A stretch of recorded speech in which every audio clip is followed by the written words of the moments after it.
ఈ వారంలో ప్రపంచం నివ్వెరపోయింది. అవును, మాల్దీవుల్ని చూసి అంతా ముక్కున వేలేసుకునే పరిస్థితి. గతంలో ఇండియా అవుట్ అంది, కానీ ఇప్పుడు మాల్దీవులు దారికి దిగొచ్చింది.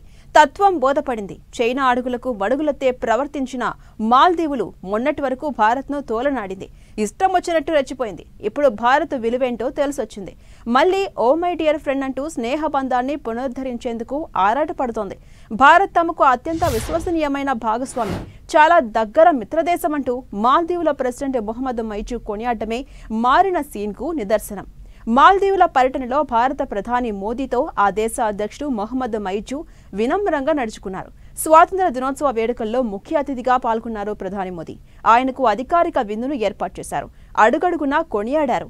మాల్దీవులు ఇప్పుడు సెటిల్డ్ అయింది. అందుకే మోదీ కూడా ఇరుగు పొరుగు దేశాలపై విషయం కక్కడం మా విధానం కాదన్నారు. పరస్పర విశ్వాసంతో భారత్ మాల్దీవుల మైత్రి కొనసాగుతుంది అన్నారు మోదీ. మాల్దీవులకు ఎలాంటి హాని ఎవరు తలపెట్టినా తాము అండగా రక్షణగా ఉంటామని అభయం ఇచ్చారు.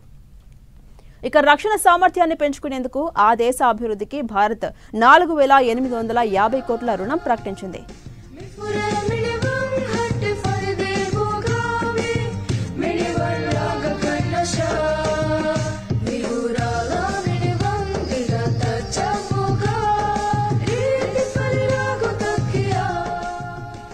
మనమేం మారలేదు. గతంలో విపత్తులు, సంక్షోభాల్లో మాల్దీవులకు ఇండియా ఎంతో అండగా నిలిచింది. ఆపన్న హస్తాన్ని అందించింది. కానీ ఆ ద్వీపదేశమే తిన్నింటి వాసాలు లెక్కపెట్టినట్టు వ్యవహరించింది.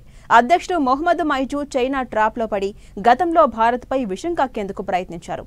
ఇండియా అవుట్ అనే నినాదంతో రెచ్చిపోయారు. భారత రక్షణ దళాలను కూడా ఆ దేశం నుంచి నిష్క్రమించేలా చేశారు. మాల్దీవుల ఓవర్ యాక్షన్ ను అర్థం చేసుకున్న మోదీ గత ఏడాది తగిన శాస్త్ర చేశారు. మాల్దీవులకు మన దేశం నుంచి టూరిజం ద్వారా భారీగా ఆదాయం వస్తుంది. ఇండియా అవుట్ నినాదానికి కౌంటర్ గా లక్షద్వీప్ ను సందర్శించారు ప్రధాని మోదీ. అక్కడ బీచ్ లో సరదాగా గడిపి మాల్దీవులకు బదులు లక్షద్వీప్ ను పర్యాటకంగా అభివృద్ధి చేసుకోవాలని చెప్పారు. అలా లక్షద్వీప్ కు టూరిజం పెరిగి మాల్దీవుల్లో భారతీయుల పర్యాటకం బాగా పడిపోయింది. దీంతో డీలా పడ్డ ఆ దేశం భారత్ తో పెట్టుకుంటే తమకే నష్టమని గ్రహించింది. భారత్ తో దోస్తీ చేస్తేనే మళ్లీ తమ దేశానికి భవిష్యత్తు ఉంటుందని భావించింది. అందుకే ఆ దేశ స్వాతంత్ర దినోత్సవ వేడుకలకు చీఫ్ గెస్ట్ గా ప్రధాని మోదీని ఆహ్వానించారు మాల్దీవుల అధ్యక్షుడు మైచూ.